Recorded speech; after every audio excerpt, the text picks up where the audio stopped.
Hey friends, today we learn how to stop all friend requests on Facebook. For that, first of all, open Facebook. Click on three lines of profile icon in the upper corner. Scroll down. Click on settings and privacy. Click on settings. Click on privacy shortcut. Click on take a privacy checkup. Click on how people can find you on Facebook. Click on continue.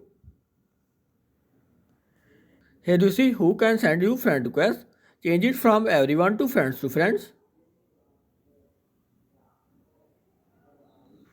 Then click on next. There is no option available where you can completely stop all friend requests on Facebook. After that setting, the friends of your friends can send you friend request. Otherwise, unknown person cannot able to send you friend request. If you like our video, please subscribe.